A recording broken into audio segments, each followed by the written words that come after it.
어, 여러분, 우리는 살아가면서 가끔 갈등하거나 다투는 경우들이 있어요. 예, 나는 평생에 그럴 일이 없습니다. 그런 사람은 조금 뭔가 이상하신 분이에요. 예, 우리는 다 죄성을 가지고 있기 때문에 화가 나게 돼 있어요. 예, 그러다 보면 갈등하고 싸우는 거예요. 그런데 여러분, 하나님은 갈등하며 다투며 싸우라 이렇게 하지 않고 화목하며 사이좋게 지내라 그러시잖아요. 그러니까 다툴지라도 화목을 하셔야 되거든요. 근데 화목이 잘 안 돼. 그런데 화목의 길, 회복의 길이 있대요. 이 나라에 가면 화목이 된답니다. 회복이 된답니다. 가야 할 나라가 어느 나라일까요? 천국 가고 싶으세요? 지금요? 대책이 안 서요. 일부 예배 때도 한 분이 천국이라고 얘기를 하시더라고요. 아, 그렇지, 맞죠. 천국 가면 회복이 되겠죠. 천국 가서도 다툰다. 천국 가서도 싸운다. 그러면 천국일 리가 없습니다. 천국은 절대로 다투지 않아요.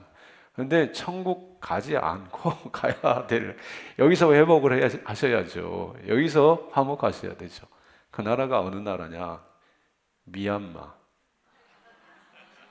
미안, 미안. 그러니까 화목과 회복의 길 중에 하나가 뭐냐면 미안합니다. 자, 우리 옆에 계신 분에게 인사하겠습니다. 미안합니다. 예, 미안합니다. 미안합니다. 예. 여러분, 거인이 되신 그 코미디언 이주일 씨가 뭐라고 했어요? 못생겨서 미안하다고 그랬잖아요. 못생기게 미안할 일이에요? 아니죠. 예, 그럼에도 미안하다. 그럴 때 박수를 받고 인기가 그냥 하늘을 찌를 만한 인기를 얻었어요. 예, 그러니까 미안하단 말을 인색하게 쓰지 마시고 그냥 자주 하시면 좋겠어요. 예, 미안합니다. 나 같은 사람과 사로져서 미안합니다. 예, 내 곁에 앉아줘서 미안합니다. 예, 그 미안한 마음 속에 사랑이 담긴 거죠.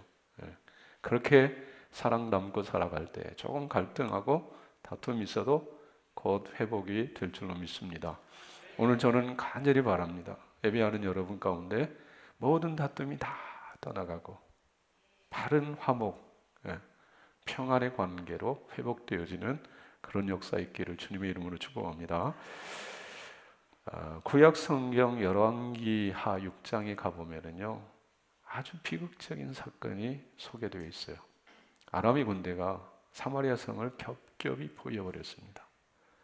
모든 길을 다 차단해 버렸어요. 그래서 그 성 안으로는 쌀 한 톨, 물 한 방울이 못 들어가요. 예, 완벽하게 차단을 해버렸습니다. 그렇게 될 때 이제 성 안에 시간이 지나면서 기근이 찾아와요. 먹을 것이 점점점 줄어가잖아요. 그럴 때 나귀 머리 하나에 1년 노동자가 벌어야 될 돈의 거래가 되는 거예요. 그리고 비둘기똥을 사서 먹는데 그 4분의 1, 뭐 4분의 1 값, 이게 은 5세겔. 오늘날로 돈으로 환산해 보니 한 7, 8만 원이 된대요. 비둘기똥 드셔보신 분. 예, 먹을 수 있는 게 아니죠. 근데 죽어가는 상황이 되다 보니 그것도 없어서 못 먹는 거예요. 그러다 결국은 어떤 일이 벌어지는 거 아니? 자식 잡아먹는 그런 일이 일어나는 거예요. 왜 이런 일이 일어나게 되느냐? 한마디로 얘기하면 차단돼 버려서 막혀 버려서 생명의 통로가 열려 있어야 되는데 닫혀 버렸어요. 그럴 때 그 성이 죽음의 장소로, 기근의 장소로 변해 버리게 되더라는 것입니다. 그런데 오늘 이런 일이 대명천지에 그런 일이 어디 있어? 할 만한 이런 일이 저와 여러분이 살아가는 삶의 자리에 특별히 믿음의 여정길에 있을 수 있다는 사실입니다. 육적으로는 물론 이 나라는 부유한 나라가 됐어요. 먹을 것이 넘쳐나는 나라가 됐어요. 굶주린 사람 그렇게 많지 않습니다. 그러나 영적으로 내 영혼에 공급되어야 될 영양분이 공급되지 않아 그 길이 막혀버렸어요. 차단이 돼버렸어요. 그래서 삐쩍 말라가는 이들이 있을 수 있다는 사실입니다. 우리는 매주일 교회 와서 예배를 드립니다. 찬양을 합니다. 기도합니다. 그런데 막혔어요. 하나님과의 관계가 단절돼 버렸어요. 그러면 그 영혼은 어떻게 되느냐? 죽는 거예요. 의학적으로 심장으로 가는 혈관이 막히면 사람이 살 수가 없어요. 죽어버립니다. 하나님과의 관계에 단절이 오면, 하나님께로 오는 파이프라인이 막혀버리면 사마리아 성이 되고 만다라는 사실입니다. 오늘 2부 예배 드린 여러분에게 묻고 싶습니다. 여러분의 영혼은 건강하십니까? 풍성하십니까? 혹여 막혀있지는 않으십니까? 오늘 예수님께서 이르십니다. 오늘 주신 말씀 우리 다시 한번 같이 읽어보겠습니다. 마태복음 5장 23절 24절 말씀 같이 한번 보겠습니다. 그러므로 예물을 제단에 드리려다가 거기서 내 형제에게 원망 들을 만한 일이 있는 것이 생각나거든 예물을 제단 앞에 두고 먼저 가서 형제와 화목하고 그 후에 와서 예물을 드리라. 특별히 해석하지 않아도 잘 이해할 수 있는 말씀입니다. 예물을 제단 앞에 드리려다가 형제에게 원망 들을 만한 일이 생각나거든. 형제에게 원망 들을 만한 일, 상처 준 일, 아프게 한 일, 물적, 정신적으로 피해를 준 일, 그래서 관계가 소홀해진 일, 그 일이 생각나거든. 제단 앞에 예물 두고 먼저 가서 뭐 해라? 화목해라. 그리고 와서 예물을 드리라. 여기 화목하라는 말은요, 관계를 회복하라는 말이에요. 적대적인 관계에서 친구의 관계로, 가장 친밀한 관계로 다시 되돌려 놓고 그 다음에 와서 예배해라. 그런 말씀입니다. 모르시는 분 안 계시겠죠. 예배를 드리지 말라는 말이 아닙니다. 예배가 소중하지 않다는 말씀도 아닙니다. 예배는 믿음의 사람들에게 있어서 결코 포기할 수 없는, 생명을 걸어야 되는 아주 소중한 것, 그것이 예배입니다. 이 예배가 얼마나 소중하다는 사실을 우리는 코로나 3년을 경험하면서 절렬하게 경험적으로 느끼게 됐어요. 여러분, 코로나 때 이 예배의 당에 나올 수가 없었을 때가 있었어요. 소수의 인원만, 온라인으로 중계할 수 있는 인원만 예배당에 나와야 되고 다른 분들은 교회에 나오면 안 됐어요. 그럼 법 위반이라고. 절대로 못 드리겠어요. 그럴 때 몇몇 분들은요, 몇몇 권사님은 그럼에도 불구하고 나는 예배당에 가야 합니다. 예배 드려야 됩니다. 찾아오신 분들이 계셨어요. 예배 드리지 못할 때 그 영혼의 답답함, 그 아픔, 절절하게 느낀 시대, 코로나 시대. 저 아프리카의 김경성 회장님, 저 루안다는요, 교회 문이 많이 닫혀 있어요.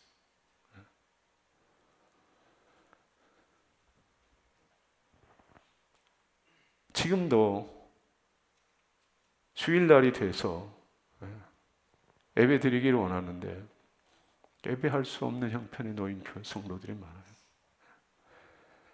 그들은 예배 드리지 못해서 얼마나 힘들어하는지 몰라요. 김결성 회사님도 죽을 지경이라고. 이렇게 예배, 소중한 예배를 잠시 멈추고 먼저 가서 형제와 화목하고 그 다음에 와서 예배를 드리라, 이렇게 말씀하시는 거예요. 왜 이렇게 말씀하시겠습니까? 형제와 불화하고서는, 갈등 관계에 있는 자는 하나님 원하시는 바른 예배를 드릴 수 없다. 차단된, 하나님과 등져버린 그런 예배는 하나님과 상관없는 예배가 되어버린다. 그러니 먼저 가서 화목한 다음에 그 다음에 와서 예배를 드리라, 이렇게 말씀을 하시는 거예요. 근데 이 말씀이, 화목하라고 하는 이 말씀이 누군들 화목하고 싶지 않겠어요? 오늘 2부 예배 오신 여러분 한번 물어볼게요. 화목하게 나는 싫다. 그런 삶 나는 원하지 않는다. 혹시 있으세요? 아무도 없으신 것 같아요. 근데 화목이 마음은 원하지만 잘 안 되는 몇 가지 이유가 있습니다. 먼저는 자존심 때문에 그렇습니다.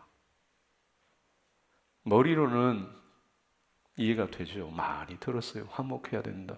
적어도 그리스도인은 화목함이 살아야 된다. 모르는 이유가 없죠. 그러나 머리에서는 이해가 되지만 이게 안 돼요. 마음이 안 움직여요. 감정 컨트롤이 잘 안 돼요. 캐나다의 영성에 관심을 가지시는 분들이 많이 찾는 그런 영성 수련 센터가 있다고 하는데요. 그 입구에 우리가 잘 아는 한 글귀가 쓰여져 있다고 합니다. 이렇게 되어 있어요. 당신의 삶에서 가장 긴 여행은 머리에서 가슴까지 가는 여행이다. 당신의 삶에서 가장 긴 여행은 머리에서 가슴까지 가는 여행이다. 그렇게 얘기를 하는 거예요. 여러분, 머리에서 가슴까지 어느 정도죠?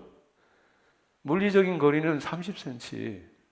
근데 머리에서 가슴까지 못 간다는 거예요. 잘 안 가. 너무 멀어. 그러니 화목이 잘 안 된다는 거죠.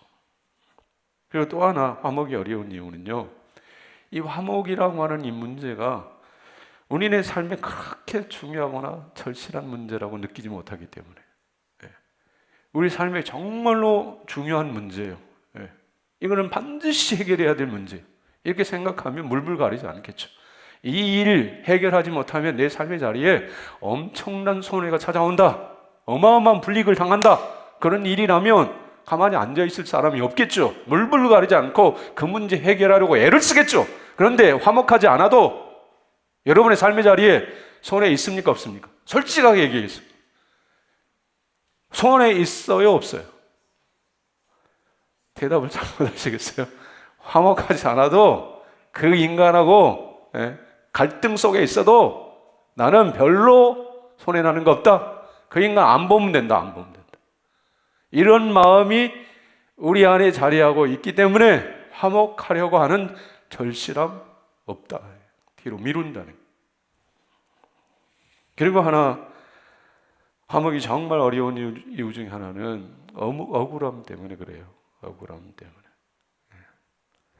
내가 피해자지 가해자가 아니다라는 생각. 저 사람이 먼저 찾아와서 내 앞에 무릎 꿇고 용서를 구하면 혹여 몰라 내가 용서의 손을 내밀어 줄 수 있을지.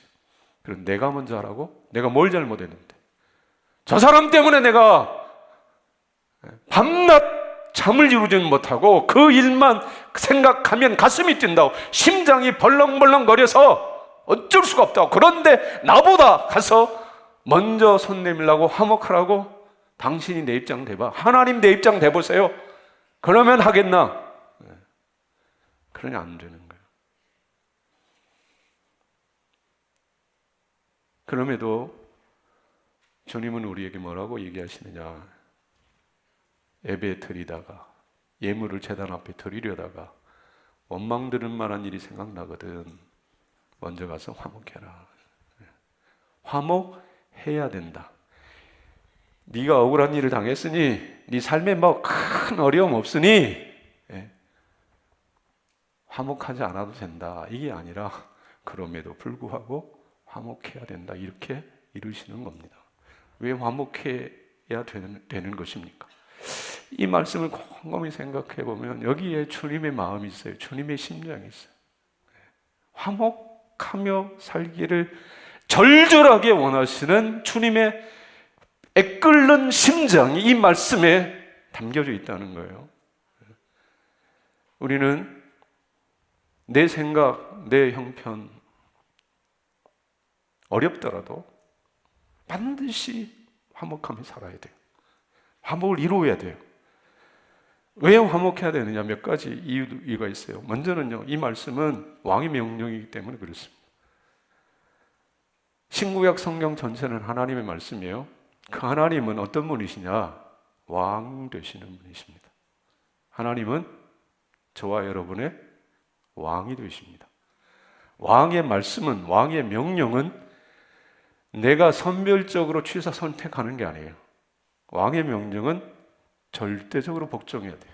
무슨 말씀을 하시든지 그분의 말씀이라고 하면 예만 있습니다. 아멘만 있습니다. 사랑하는 우나미 성도 여러분이요, 하나님의 말씀 앞에 노 하시는 분 없기를 바랍니다. 아멘만 있으시기를 바랍니다. 아멘 하셔야 합니다. 항상 기뻐하십시오. 쉬지 말고 기도하십시오. 범사에 감사하십시오. 서로 사랑하십시오. 아멘. 아멘 하셔야 된다니까요. 입술로 시인하시고 삶의 현장에서 절대 복종 순종하며 나아가셔야 합니다. 그것이 주님을 왕으로 믿는 성도의 바른 삶의 자세, 태도입니다. 왕의 명령 앞에 거절하시는 분이 없으셔야 돼요. 그 왕이 뭐라고 말씀하시느냐, 화목해라. 로마서 12장 18절에 갈 수 있거든 너희로서는 모든 사람과 더불어 화목하라. 여기 할 수 있거든 이 말이 하고 싶으면 해도 되고 할 수 없으면 안 해도 된다는 말이 아니에요. 할 수 있거든 이 말은 반드시 하라는 말이에요. 반드시 모든 사람과 더불어 뭐하라? 화목하라. 왕의 명령이기 때문에 우리는 이 말씀을 비켜갈 수가 없어요. 반드시 순종하셔야 됩니다.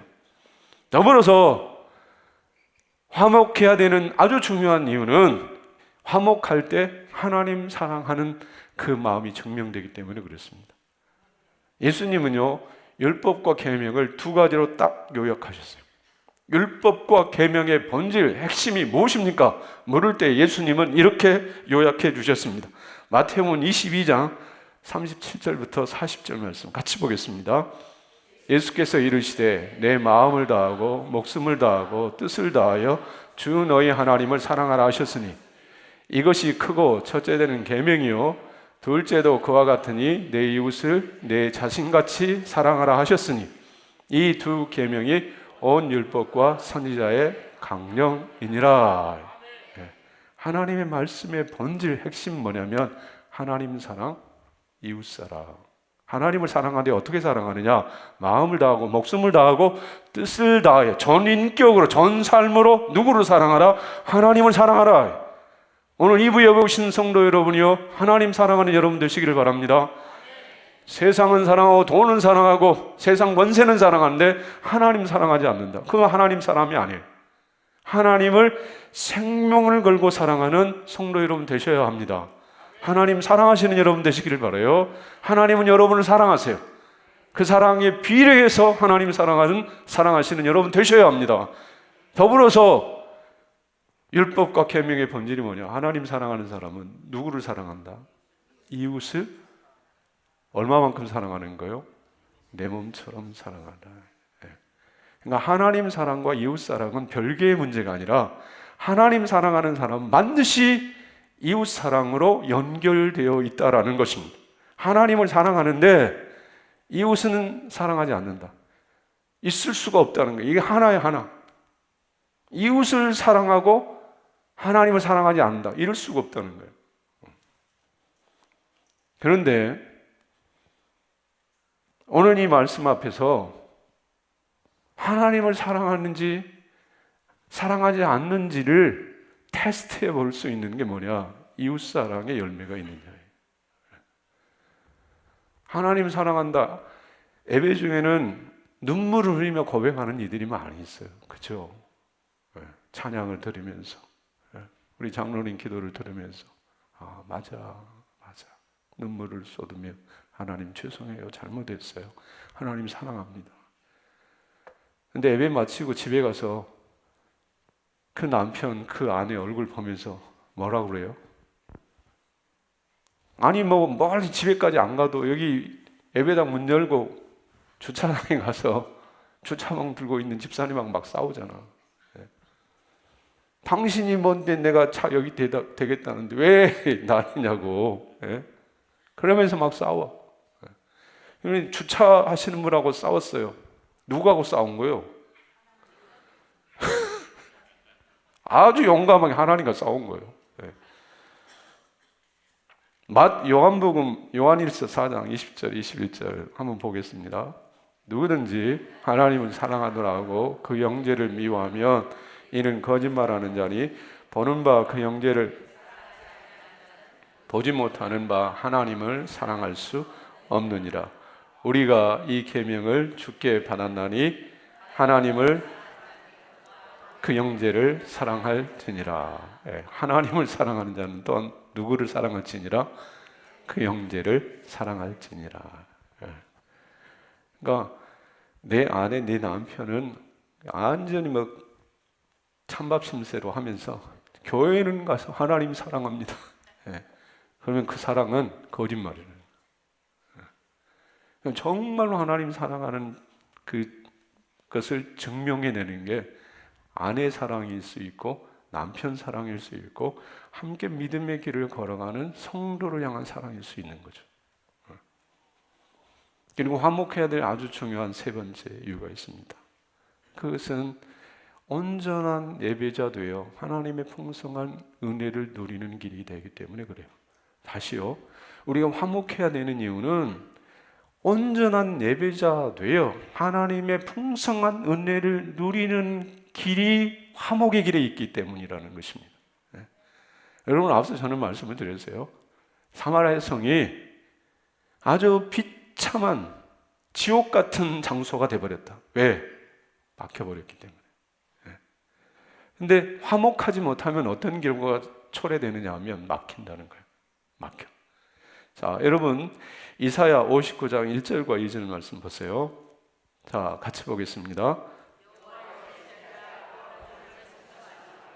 귀가 둔하여 듣지 못하심도 아니라 오직 너희 죄악이 너희와 너희 하나님 사이를 갈라놓았고 너희 죄가 그의 얼굴을 가리어서 너희에게서 듣지 않으시게 함이니라. 아멘. 하나님의 손이 짧은 것도 아니고 귀가 둔하여 듣지 못하신 것도 아니고 뭐가 하나님과 우리 사이를 갈라놓았다고요? 죄가 갈라놓았다고 그랬어요. 자, 불화하는 것, 싸운 것 죄입니까 아닙니까? 죄죠. 그러면 그 죄 때문에 하나님과 우리 사이가 어떻게 된다고요? 갈라져 버려요. 멀어져 버려요. 막혀버려요. 사마리아 성이 돼버려요. 성 안으로 물이 들어와야 됩니다. 흘러 들어와야 됩니다. 생명의 밥이 들어와야 됩니다. 그런데 막혀버려서 차단돼 버렸어요. 그러면 틀림없이 어김없이 그 성 안에는 기근이 찾아와요. 말라갑니다. 죽어갑니다. 결국은 멸망합니다. 생수의 근원은 누구시냐? 우리네 삶의 생명의 근원, 생수의 근원, 축복의 근원, 위로의 근원, 평안의 근원 하나님이십니다. 근데 그 하나님으로부터 유리돼 버립니다. 하나님께로 온 축복의 통로가 다 차단돼 버립니다. 그러면 그 영혼은 죽게 됩니다. 그러면 예배 드릴 수가 없어요. 예배 드려봐야 그 예배 하나님이 받지 않으십니다. 그러니 성도 여러분이요, 화목하셔야 됩니다. 반드시 화목하셔야 됩니다. 화목 안 하고 여기까지 잘 살았다고요? 정말 잘 사는 것입니까? 육적으로는 그런 대로 살아왔을지 몰라요. 그러나 하나님 앞에서 정직하게 한번 들여다보셔야 됩니다. MRI를 찍듯이 CT 촬영을 하듯이 정직하게 들어보셔야 돼요. 화목하지 않고 불화하고 살았는데 잘 사라지더라. 그렇다면 그 사람은 어쩌면 하나님의 사람이 아닐지도 몰라요. 하나님은 분명하게 이르시오. 너희 할 수 있거든 너희로서는 모든 사람과 더불어 화목하라. 화평케 하는 자가 복이 있다. 화평케 하는 자는 하나님의 아들이라 일컬음을 받는다. 이 말을 거꾸로 바꾸면 화평하지 않으면, 화목하지 않으면 하나님의 자녀가 아닐지도 모른다. 그러니 반드시 화목해야 되는 것입니다. 문제는 우리의 힘으로 잘 안 돼요. 앞서 말씀드린 대로 미안하다는 말조차 안 되는데 어떻게 화목이 되겠습니까? 우리의 힘으로는 할 수 없습니다. 그러나 길이 있습니다. 하나님이 주께서 우리에게 이런 말씀을 주시고 지키나 지키지 못하나 가만히 물끄러미 바라만 보시는 분이 아니라 이 말씀을 주셨다는 뜻은 지키는 길이 있다는 것입니다. 화목의 길이 있다는 것입니다. 그래서 주님은 화목의 그 길을 따라 진정한 예배자 되어 하나님의 풍성한 은총을 누리는 영광스러운 인생 만들어 주시기를 원하셔서 이 말씀을 주시는 거예요. 그 길이 무엇입니까? 스가랴 4장 6절은 이렇게 말씀합니다. 같이 보겠습니다. 그가 내게 대답하여 이르되 여호와께서 스룹바벨에게 하신 말씀이 이러하니라. 만군의 여호와께서 말씀하시되 이는 힘으로 되지 아니하며 능력으로 되지 아니하고 오직 나의 영으로 되느니라. 아멘. 힘으로 능력으로 되지 아니하고 오직 나의 영으로, 성령으로, 하나님의 영으로, 그리스도의 영으로 되느니라. 성령이 임하시면 됩니다. 화목할 수 있습니다. 성경에 이런 케이스들이 많이 소개되어 있어요. 화목할 수 없는 사람과 도저히 용서할 수 없는 사람과 화목한 사람들의 이야기가 성경에 소개되어 있어요. 대표적인 사람 한 사람 소개하면 스데반이라고 하는 사람이에요. 스데반 그가 예수 그리스도에 대해 증언했어요. 그럴 때 유대교를 믿던 사람들이 이를 갈았습니다. 그리고 그를 향하여 돌팔매질을 하기 시작했어요. 그들이 던진 돌에 스데반의 이마가 찢어집니다. 온몸이 피투성이 되어 피가 철철 흘러 넘칩니다. 그 돌에 뼈가 부러지고 죽음의 그림자가 가까이 다가오는데 그 입에서는 돌팔매질하는 사람들을 향하여 저주가 욕이 흘러나가지 않았습니다. 그의 입에서 흘러가는 고백은 이 말이었습니다. 주여 이 죄를 저들에게 돌리지 마소서. 주여 이 죄를 저들에게 돌리지 마소서. 여러분, 우리는 누군가가 내 거슬리는 말 한마디만 들어도 이 감정이 올라와요. 소위 디스한 사람들 그 말 들으면 가서 한판 뜨고 싶으시죠? 그게 우리야. 근데 돌을 던져요. 그 돌에 맞아 이마가 깨지고요. 죽어가요. 그러면 이 나쁜 놈들아, 원망하고 저주하는 말 한마디 흘러갈 뻔한데 스데반은 그러지 않습니다. 주여 이 죄를 저들에게 돌리지 마소서. 스데반이 이렇게 반응할 수 있었던 이유를 성경은 이렇게 말씀하고 있습니다. 사도행전 7장 55절에 스데반이 성령이 충만하여 하늘을 우러러 주목하여. 성령이 충만하게 될 때 자기 생명을 해하는 자들을 향하여서도 주여 저들의 이 죄를 저들에게 돌리지 말아달라. 화목의 사람, 화평의 사람으로 서게 되더라는 것입니다. 성령이 임하면 가능합니다. 성령이 임하면 내가 죽고 예수의 마음이 부어져요.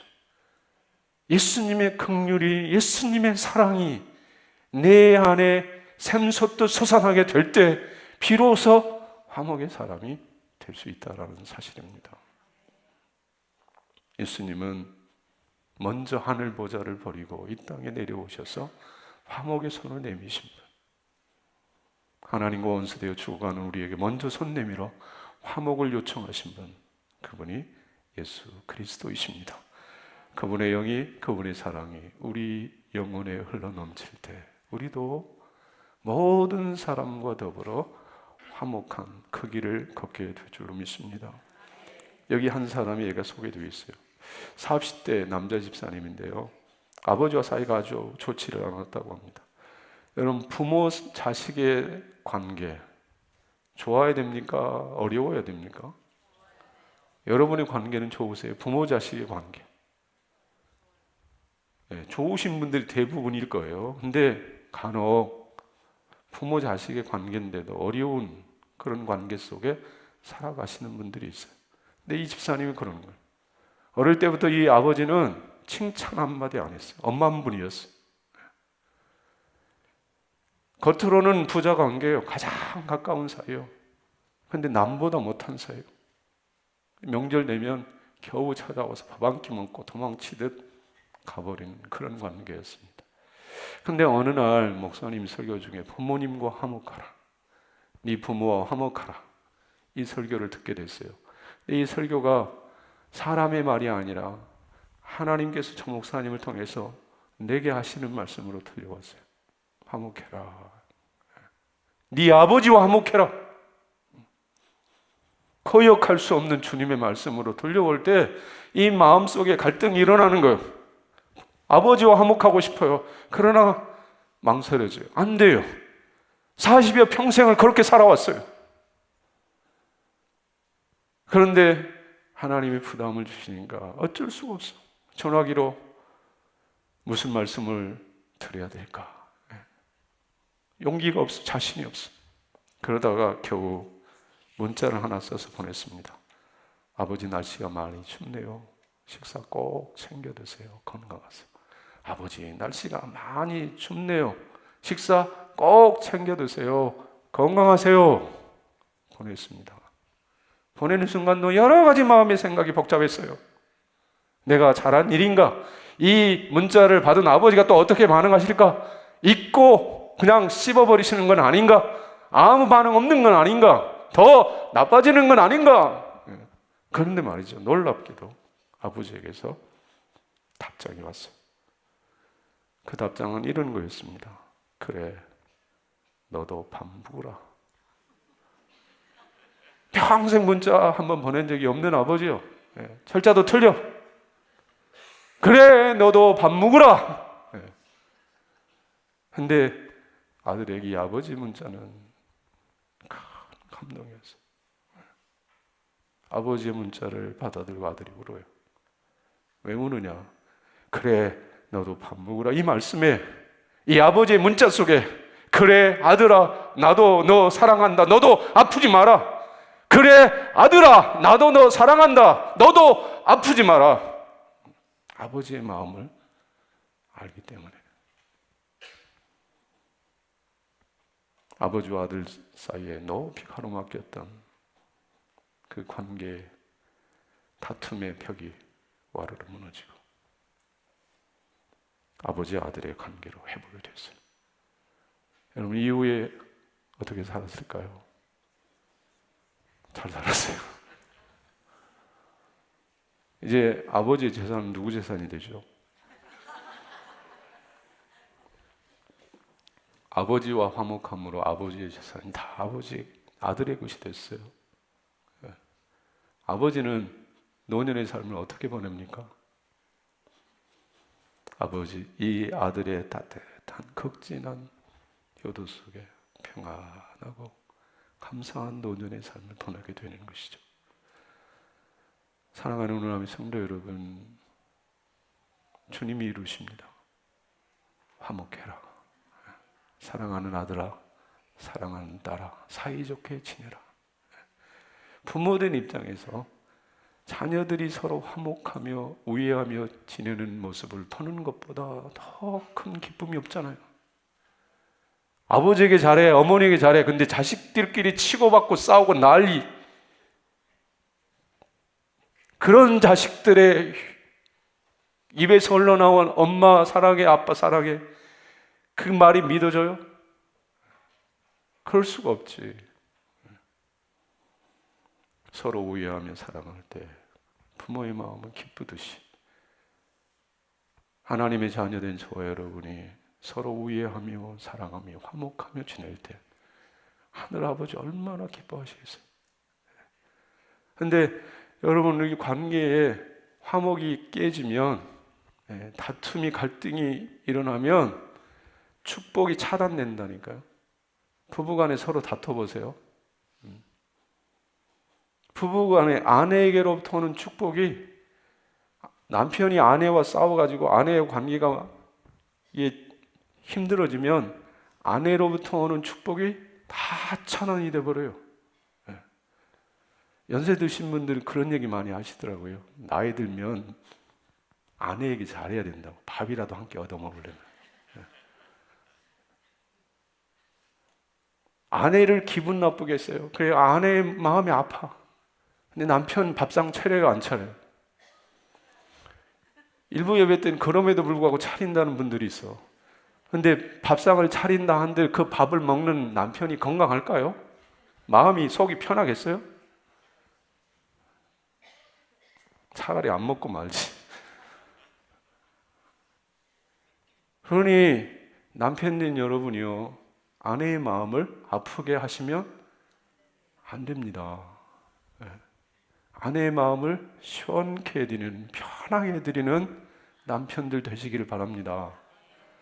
남편들 아멘 안 하시죠? 계속 염장 지르실 거예요? 그러면 남편만 봉이냐?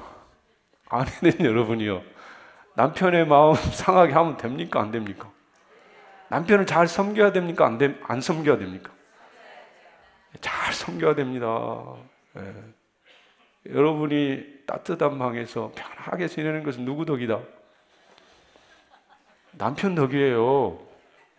근데 남편을 괄시하고 무시하고 그러면 절대로 안 됩니다. 자녀된 여러분이요, 부모님에게 잘 하셔야 됩니다. 부모님 잘 섬기셔야 합니다. 잘 섬기실 줄로 믿습니다. 그래야 부모님의 유산이 누구 것이 된다? 꼭 유산 보고 하라는 얘기는 아니지만 우리 모두 화목해하라, 화목하라 이르신 이 말씀 앞에 정말 순종하셔야 됩니다. 순종하시는 여러분 되시기를 바랍니다. 그런데 이 말씀에 순종하는 첩경은 우리 힘이 아니라 주의 영이, 하나님의 성령이 우리 안에 부으실 때, 그 성령이 우리의 생각과 의지와 감정을 주장하실 때 우리는 비로소 화목의 사람이 되고 하나님을 예비하는 진실한 예배자 되어 하나님의 놀라운 축복에 평생 참여하는 존귀한 인생의 길을 걸어가게 될 줄로 믿습니다. 화목의 사람들이 되시기를 바랍니다. 그러기 위해서 여러분, 혹시 이 예배 중에 여러분 생각 속에 원망 들을 만한 한 분, 하나님이 저 형제와 저 자매와 화해하라고 하시는구나, 화목하라고 하시는구나 생각나는 사람이 있거든, 주저하지 마시고 망설이지 마시고 못하겠다 손살치지 마시고 먼저 문자부터 시작하실 수 있기를 바랍니다. 그 문자를 타고 주의 은혜가 흘러 들어가면 여러분 안에 화목의 역사가, 화해의 역사가 일어나 막힌 담이 뚫어지고 놀라운 은혜와 축복이 흘러 들어가게 될 줄로 믿습니다. 그래서 평생 하나님의 부유하시는 은혜와 사랑을 누리며 살아가시는 우남의 성도들 다 되시기를 주님의 이름으로 축복합니다.